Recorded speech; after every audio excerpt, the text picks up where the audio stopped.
door, I have to admit, I was the most surprised man on the face of this earth. Yes. And I was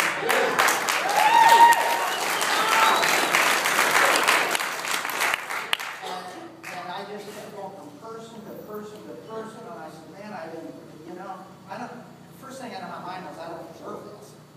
And then I got to see Robert Bday come up from Florida, and Kim came up from Georgia, and my Navy buddies, my FAA buddies, and Mikey back there.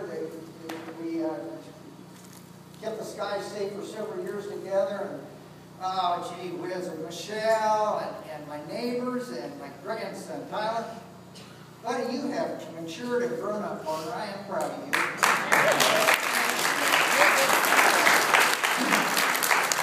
And I do have the parts for your car, and they should be in order on tomorrow. Taylor, this is my other grandson. You're next, buddy. But, gee whiz, I don't know. You know what? When the good Lord puts us on this earth and we accumulate boats and motorcycles and airplanes and cars and trips and all that, it boils down to walking through a door like that and seeing the friends that we have in front of us.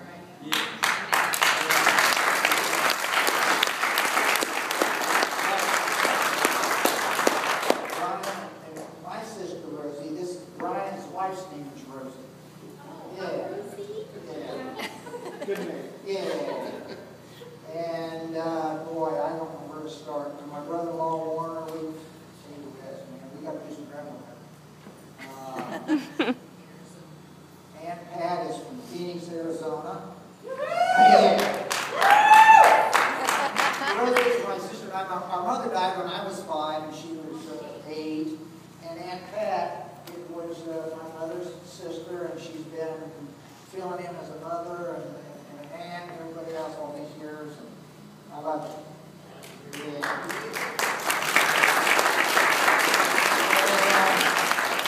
With JJ and Kathy and Dave, golly sakes, I am a blessed man standing up here, guys. Guys from the FAA and Bill, right? Pay attention, Bill, I'm talking.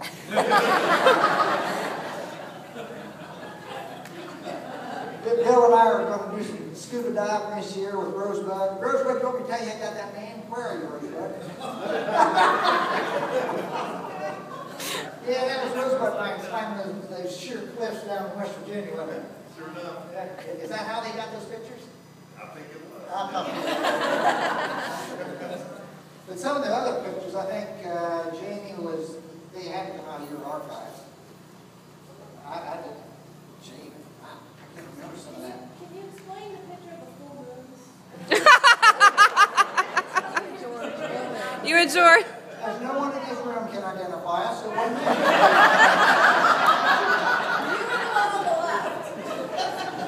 Well, Lanny Healy, right? I'm recording. Oh. Someone went up to get the camera, and there wasn't no one home and around the boonies. I might have been some days, but I'm not sure. I said, Lanny, when he comes around the corner of that camera, it was Mooney. Don't think that's how it happened.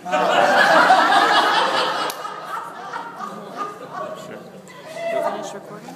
But, oh man, I could stand up here for hours. Some of the stuff we did in the Navy, and 28 years in the Navy, all the cruises we did, and then well, I retired with a total of 40 years and 3 days from the Feds, and boy, I have been blessed with some good, talented, smart friends. And Mikey back here used to be crew chief for the Thunderbirds. He kind of brought my, he got me tech savvy to a degree, Mike. And gee whiz, there's Jim Martin, you can find talks to, have you talked to Barbara? There he is. Jim Martin. Yeah. He hadn't come through the airport to say hi to Barbara at the Eats counter up and for several weeks we thought he was AWOL or something. We were concerned about you. Oh, buddy, there's a Chief Baker. Gee whiz, man, we set up, we would fun to set up and just tell stories, but I know you want to get on with everything else. My buddy George. George. And we in the barbershop quartet down in Alabama. And George sang tenor. I wish we had 2 more parts. You got What, honey? karaoke. There's a karaoke machine. Jeffer. Huh? Anyway, I always tell everybody, my old redneck buddy down in Alabama. That's my buddy George, and we've been around for, man, how many years now? Is that the one with the suitcase? Yeah, that's him. Zoom in on him. Who's telling about that one when they were stealing that suitcase, stuck a bobcat in it, and they dragged it up there selling it? And our little blacks come out and tried to steal the suitcase and drug it in the car, and the whole suitcase, the bobcat jumped out. Rosebud like that sometimes. That's the one. Yeah, buddy. I didn't tell them about going to Atlanta either. Oh, yeah. Yeah, we went for you because they're just funny to us. But some of them are pretty funny. They're funny to everybody. Let's see. The motorcycle deal. I'll make it real brief. Guys, I was sweating blood. Most of the guys who knew the story, JJ, everybody knew I was sweating blood. Cal, Chief Mercer back here, and we planned this trip down to ride the Dragon down Tennessee, one of the best rides in the United States. And in the day of the ride, my beautiful, pristine, 13-year-old, only 60, how many miles old, 60, barely over 6,000 miles, never let me down. He wouldn't snort. So Calvin calls and he said, man, I'm 50 miles out. He said, you got it. I said, all right, I'll try to get it started. I got it started, met him at the McDonald's over by Kings Island there on Sunday morning. He said, let's go ahead and have something to drink, Coke, and discuss our plans. We're going to be gone for 3 or 4 days, right the Dragon down there. Anyone knows anything about the Dragon? Water ride. So we went back out to get ready to go, and the bike wouldn't start. Now that was 10:30 in the morning. So by that night, I'm going to cut through we tried all day long to get that bike started. Now this is the truth. Now, it might have been providential. The Harley dealer said it was providential. Right across the street was a Harley dealer. It was the closest motorcycle dealer around. So I went on in and bought a set of spark plugs. Right, Calvin? If I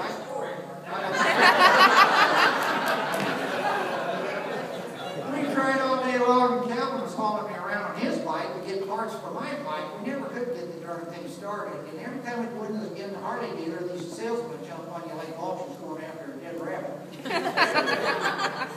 So he says, right out, here's a bike they need. He says, a couple bought it, 3? It was a brand new one, but they were about, I think, 1,600 miles, and they brought it back because the wife didn't like the color. So I could buy it at a used price. How much on Calvin?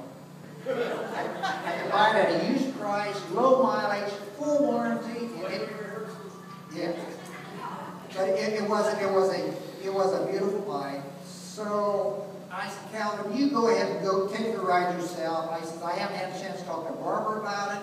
She was down in Florida visiting her sister Bday, and I said, I just can't do it. I said, this is kind of an investment. I said, I need time to think about it. So Calvin said, I will write that into myself.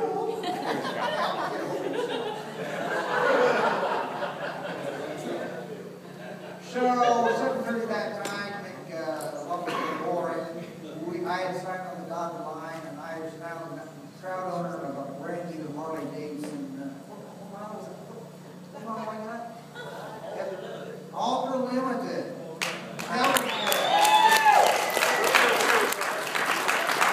Calvin was riding one, so he felt comfortable on it. I said, Calvin, I don't know about this, buddy. A brand new bike, it's a heavier bike.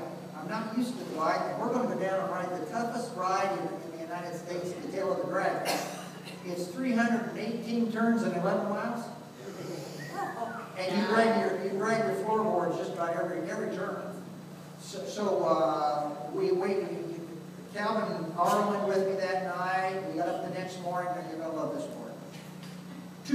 My brand new bike, we're backing them out of the garage. I dropped my bike on the driveway. It was such a heavier bike, and once it goes over and gets so far, you just got to let me down. So Calvin jumps off of his bike, comes over, and I said, you got it. I can't stand 2 days in a row like we had yesterday. So we got it upright, we got on it, and for the next 3 days we had a blast, didn't we? Yeah. And this guy, not only did we ride it 1 time, we rode it 4 times. Wow. 4 times. So now his wife rides, Deb. So you need to talk to Barbara, but she's already bought the helmet. Yeah. And she's got the t-shirt. She got the t-shirt. So anyway, that's the Harley joke. It goes a little bit further. When Donna, my neighbor, and Donna Leslie, my other neighbor, heard what I had done, they said, you're dead, you're toast. It's over with. And Barbara finds out about it, and I was sweating about it. So we come in that Saturday, I think it was, when we got because we left the next week with Lanny and Jennifer to go to Branson, Missouri for a week. So I said, man, what am I going to do? So Kevin says, I'll park it in the garage, right where the old bike was, and put the cover over it. Barbara will look out, but she didn't know one motorcycle from another. So that's what we did. Went to Branson, and Lanny says, don't you, what'd you say? He said, don't you mention that to Barbara. She says, it'll ruin our vacation. Yeah. So Jennifer knew about it, Lanny knew about it, and I was sweating that whole week. We came back on a Sunday, I think. The very next day on a Monday, we went down to the Harley place, and they had already recovered my old bike, put it in the shop. So we went down with my trailer, picked it up, brought it home. It wasn't running, and I was going to troubleshoot it, get it fixed, and Lanny ended up buying my bike from me. So we had 2 bikes in the garage. So I said, oh boy, I'm in trouble. So I covered it up with my car cover. So now there's 2 humps in there between the 2 cars. So Barbara comes home, and I said, honey, I said, there's something I need to discuss with you. It's rather important. She said, what is it? And she went on about the business, and she came back in the room. And I said, really, we need to discuss this. And she just kind of gets slow around. And she says, well, what is it? And I said, it's out in the garage. So she opens the door and looks in the garage. Closes the door. And she says, I don't know what you're talking about. I said, it's in the garage. So the second time she looked out there, she spotted 2 humps. In the meantime, Donna, my neighbor, and Don Leslie, they both offered me a place to stay.